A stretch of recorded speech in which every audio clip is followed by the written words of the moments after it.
C'est un film qui vous arrachera des larmes à coup sûr. Si vous êtes sensible, ne le regardez pas, car je crains que vous n'épuisiez votre stock de mouchoirs près du lit. La jeune fille achète simplement une bouteille de boisson au supermarché. Mais alors qu'elle est sortie et s'est éloignée, elle réalise avec surprise qu'elle a oublié sa boisson à l'intérieur. Lorsqu'elle retourne à l'entrée du supermarché, elle heurte de plein fouet un homme inconnu. Voyant la même boisson dans la main de l'homme et le comptoir où elle avait posé la sienne vide, la fille pense à tort qu'il a pris son soda. Alors, au moment où l'homme s'apprête à la boire, elle la lui arrache et la boit d'une traite devant lui.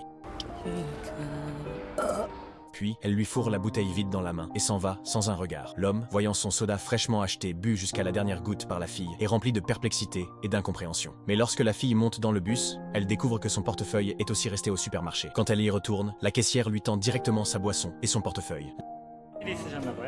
La fille réalise alors à quel point son comportement précédent était embarrassant. Elle cherche précipitamment l'homme pour s'excuser, mais il a déjà disparu. Elle pensait que cet épisode embarrassant était terminé, mais leur destin semblait déjà scellé. Jisoo, la fille chérie d'un magnate de l'immobilier, accompagne souvent son père pour inspecter les chantiers. Mais comme le site est incroyablement sale, son père ne la laisse jamais descendre de voiture. À l'inverse, Jaemin est un jeune ouvrier sur le chantier, souvent réprimandé par ses supérieurs à cause de son caractère franc et direct. Ce jour-là, Jisoo attend son père dans la voiture comme d'habitude, quand soudain elle aperçoit cet homme. Elle comprend alors qu'il n'est qu'un ouvrier travaillant pour son père. Jisoo veut descendre pour s'excuser, mais son père arrive à ce moment-là. Bien qu'ils appartiennent à des classes sociales différentes, elle ressent une attirance inexplicable pour l'homme. Un jour, le projet dont Jisoo est responsable a un besoin urgent d'un charpentier, alors elle demande de l'aide à son père. Son père promet de lui trouver un ouvrier fiable, mais la prévient que cet homme est un peu rustre et qu'elle ne doit pas avoir de démêlés avec lui. Cependant, au moment où l'ascenseur s'ouvre, une silhouette familière apparaît. C'est l'homme qui l'avait tant mise mal à l'aise. Jisoo, embarrassé, se détourne rapidement et se cache dans un coin pour l'observer discrètement. Sa silhouette robuste et un peu rude paraît de plus en plus attirante aux yeux de Jisoo, faisant naître en elle des sentiments. Et quand Jisoo s'apprête à boire sa boisson, l'homme la lui arrache et la boit d'un trait devant elle. Face à cette scène familière, Jisoo cette fois n'ose pas la moindre résistance. Jusqu'à la fin du travail, elle est encore plongée dans ses pensées, souriant niaisement. Mais Jaemin lui demande soudain dans son dos. 걸어가세요? 에? 아니요. 예, 저기는 버스? 아니, 택시 타고 가는. Et Jaemin ne dit plus rien, s'éloignant silencieusement. Mais alors que la fille aile un taxi, un voleur à la tire surgit et lui arrache son sac à main. Jaemin, qui a vu la scène, n'hésite pas une seconde, ouvre la portière de sa voiture et le voleur est projeté au sol. Ce sauvetage héroïque au moment opportun a conquis le cœur de Jisoo. Jaemin l'aide même à réparer son sac endommagé. Pour assurer sa sécurité, il la fait monter dans sa camionnette de travail en désordre. Sans pare-brise pour la protéger, il met ses lunettes de protection de chantier et n'oublie pas d'en donner une paire à Jisoo. Peut-être parce qu'elle était habituée depuis toujours aux voitures de luxe de son père, Jisoo est fascinée comme jamais par cette scène inhabituelle. Elle regarde cet homme peu loquace mais qui dégage un profond sentiment de sécurité et une émotion indicible naît en elle. Ainsi, le lendemain, Jisoo, impatiente, se prépare avec soin, apporte une boisson et arrive tôt sur le chantier, mais ne trouve nulle trace de Jaemin. Apprenant que son père lui a assigné un autre ouvrier, Jisoo ressent une déception inexprimable. Mais ne voulant pas abandonner, elle appelle sa meilleure amie et, alors que Jaemin et ses amis dînent tard, elles organisent une rencontre fortuite. Elles font semblant de passer par là par hasard. Les collègues de travail sont tous attirés par l'apparition de ce groupe de belles jeunes femmes, mais seule Jaemin reste impassible. Jisoo se réjouit secrètement, car c'est exactement le genre de petite amie fidèle qu'elle désire. Alors, elle s'avance 왜 팔았냐? 저 우연히 여기 지나가다가 약속이 있는데 여기 계시.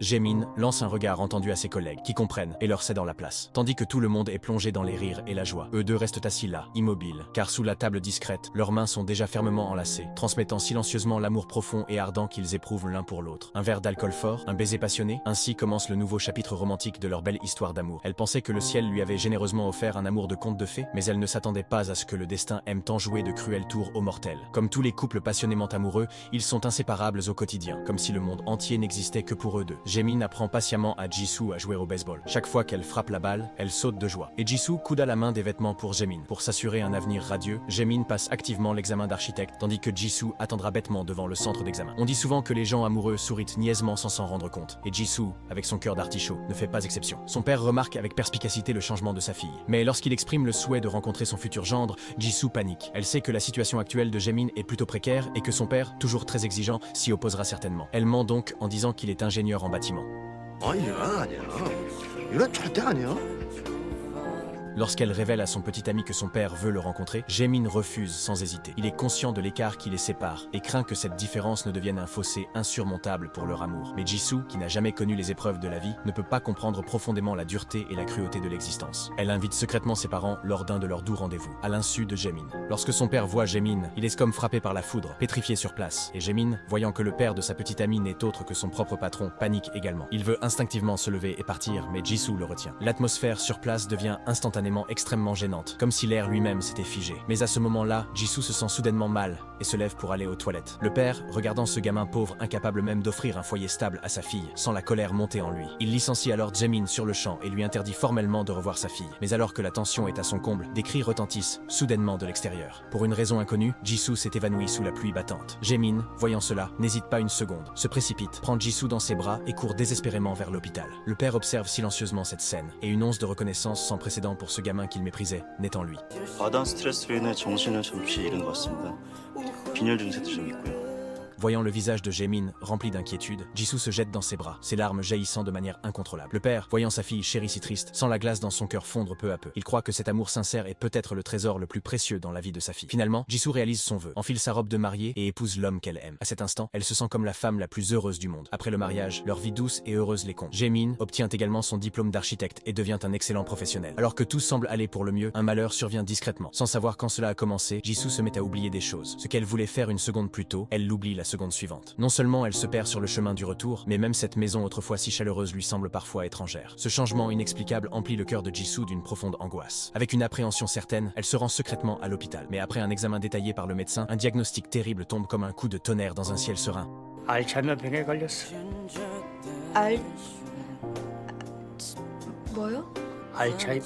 Le médecin dit que c'est ce que les gens appellent communément la maladie d'Alzheimer et qu'actuellement, la médecine est incapable de la guérir. La terrible réalité de cette maladie est que l'esprit s'effondre avant même que le corps ne lâche. Dans un avenir très proche, elle oubliera sa famille et ses amis, jusqu'à perdre tous ses souvenirs. Et finalement, même les gestes élémentaires de la vie quotidienne deviendront un luxe. En entendant ces mots cruels, les défenses intérieures de Jisoo s'effondrent instantanément. Elle s'assoit, chancelante, dans la rue bondée, le cœur brisé, pleurant à chaudes larmes.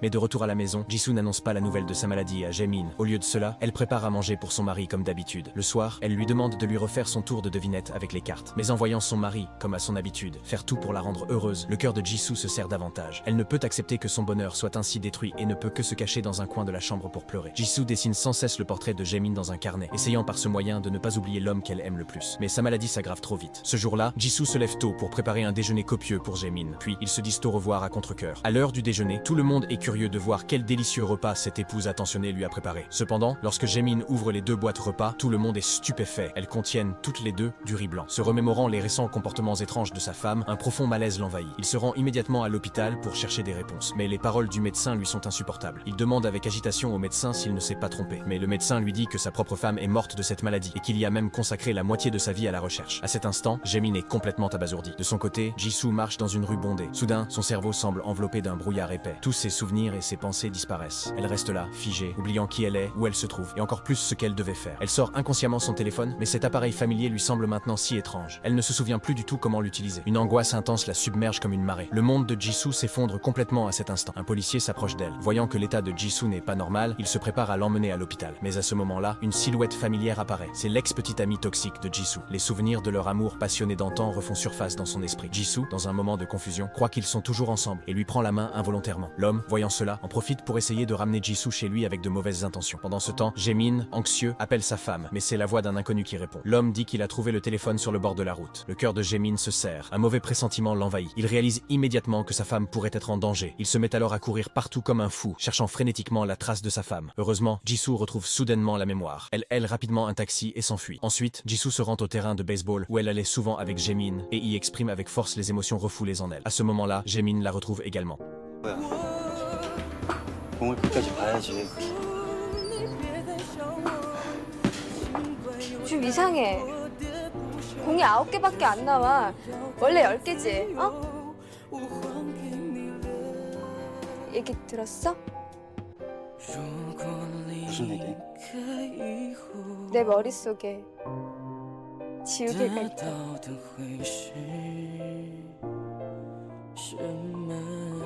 우리 헤어지자. 무슨 소리야? 행복이 무슨 소용이고 사랑은 또 뭐야. 다 잊어버릴 텐데. 나한테 잘해줄 필요 없어. 나 다 까먹을 건데. 내가 대신 다 기억해줄게. Jisoo lui rappelle à plusieurs reprises de rentrer tôt car elle a invité ses parents à déjeuner. Mais alors que Jisoo prépare un déjeuner somptueux pour son mari, elle perd soudainement à nouveau la mémoire. Elle reste figée dans la cuisine, les yeux rivés sur le calendrier, sur ce chiffre entouré en rouge, mais impossible de se souvenir quel jour spécial c'est aujourd'hui. À ce moment-là, des coups soudains à la porte interrompent ses pensées. Mais lorsqu'elle ouvre la porte, son ex-petite amie apparaît avec un cadeau. Jisoo, heureuse, le fait entrer, le prenant manifestement pour son mari. Au moment où l'homme s'apprête à abuser de Jisoo, Jaemin rentre à la maison. Voyant la scène, il s'avance avec colère, mais Jisoo le prend pour un étranger. Jaemin, sans dire un mot, met l'ordure KO d'un coup de poing. Jisoo, croyant que son mari est agressé par un inconnu, s'interpose pour l'arrêter et, dans la bousculade, égratigne accidentellement le bras de Jaemin. Sa colère atteint alors son paroxysme. Serrant les dents contre la douleur, il traîne l'homme dehors et le frappe violemment au visage, comme pour y déverser toute sa rage. À ce moment-là, les parents de Jisoo arrivent. Jaemin consent enfin à s'arrêter. Après avoir compris la situation, le beau-père, craignant d'être un fardeau pour Jaemin, propose de reprendre sa fille et leur suggère de divorcer rapidement. Cependant, comment Jaemin pourrait-il renoncer à cet amour déjà ancré jusqu'à la moelle des os? Il refuse donc catégoriquement la proposition de son beau-père. À ce moment, Jisoo sort lentement de la maison, sa silhouette paraissant si désemparée et fragile. L'urine coule même le long de ses jambes, indiquant clairement qu'elle ne peut plus subvenir à ses besoins élémentaires. Jaemin, tremblant, enlève sa chemise. Mais à cet instant de contact, il semble voir dans les pupillettes de sa femme un brouillard étranger et glacial se lever, dont la signification, plus perçante que l'hiver, gèle pouce par pouce les années de leur amour. Le lendemain, après avoir calmé sa femme, Jaemin s'apprête à partir travailler, mais sa femme l'appelle soudain. 영미 씨, 응? 사랑해. 나도. Dès que Jaemin franchit la porte, les larmes jaillissent comme une fontaine, impossibles à retenir. Il s'avère qu'à cet instant, sa femme avait prononcé le nom de son ex-petite amie. Cette prise de conscience fut comme un coup de poignard au cœur, une douleur insupportable. Le destin si injuste envers sa femme le plonge dans une incertitude sans précédent quant à l'avenir. Peu après, le regard de Jisoo tombe sur une photo sur le réfrigérateur. En un instant, tous ses souvenirs s'entremêlent et refont surface dans son esprit. Pensant qu'elle avait confondu son mari avec son ex-petite amie le matin même, un profond remords et une culpabilité insupportable l'envahissent. Elle prend alors une décision. Quand Jaemin rentre du travail, sa femme n'est plus là. Son regard balaie la pièce vide et se pose finalement sur une lettre sur la table. En un instant, un mauvais pressentiment l'envahit. C'est la lettre d'adieu désespérée de sa femme. 미안해요. 미안해요. 정말 미안해요. 당신 마음 아프게 하고 싶지 않은데 어떡해요. 당신 지금 울고 있어요. 나 때문에 울게 하기 싫었는데 당신 슬퍼하는 모습 보기 싫은데 행복하게만 해주고 싶었는데 내가 결국 당신 마음 아프게 하네요. 철수 씨, 사랑하는 철수 씨, 제발 오해하지 마세요. 난 당신만을 사랑해요. 당신만을 생각해요. 당신만을 기억해요. 할 말이 너무 많은데 내 마음 다 보여주고 싶은데 기억이 남아있는 이 짧은 시간 동안 어떻게 내 마음을 전할 수 있을까? 마음이 급해요. 나 김수지는 당신 최철수만을 사랑합니다. 이것만 잊고 싶지 않은데 잊으면 안 되는데 당신도 내 마음 알고 있죠? 당신도 내 마음 느끼고 있죠? Ces mots d'amour tendres et passionnés se transforment maintenant en autant de lames froides et acérées, perçant sans pitié le cœur de Jaemin, le faisant souffrir au point de ne plus pouvoir respirer. Au cours des longues années qui suivent, il parcourt tous les endroits où Jisoo aurait pu mettre les pieds, cherchant sa trace de toutes ses forces, mais en vain. Sans la compagnie de sa femme, le monde de Jaemin semble avoir perdu toutes ses couleurs. Il commence à sombrer peu à peu, à devenir négligé. La passion qu'il avait autrefois pour la vie n'est plus qu'un désert aride et désolé. Peut-être que son amour profond a vraiment ému le ciel, faisant tourner la roue du destin. Ce jour-là, Jaemin, prêt à repartir à la recherche de sa femme, remarque une lettre, oubliée depuis longtemps, à la porte, qui attire son attention. Il la prend machinalement. L'écriture familière et douce sur l'enveloppe lui saute aux yeux. C'est une lettre de Jisoo. 오늘은 이상해요. 갑자기 다 생각이 나요. 야구장, 편의점, 아마 이게 마지막이겠죠? 그래서 기념으로 철수 씨에게 편지를 씁니다. 우리나라에서 제일 높은 산은 백두산. 내가 뺏어먹은 콜라는 700원. 2744m. 나는 열심히 살고 있어요. 두 번째는 한라산, 1950m. Jaemin, suivant l'adresse sur la lettre, arrive enfin à une maison de retraite. Avec l'aide d'une infirmière, il revoit enfin Jisoo, à qui il pensait jour et nuit.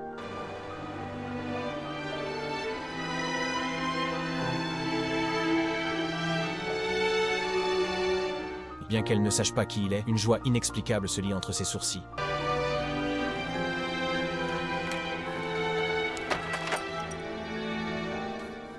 Jaemin se penche pour l'aider à ramasser les carnets de dessins éparpillés et découvre que chaque page est un portrait de lui. Seule la touche du crayon révèle la mémoire déclinante de sa femme. 사랑해.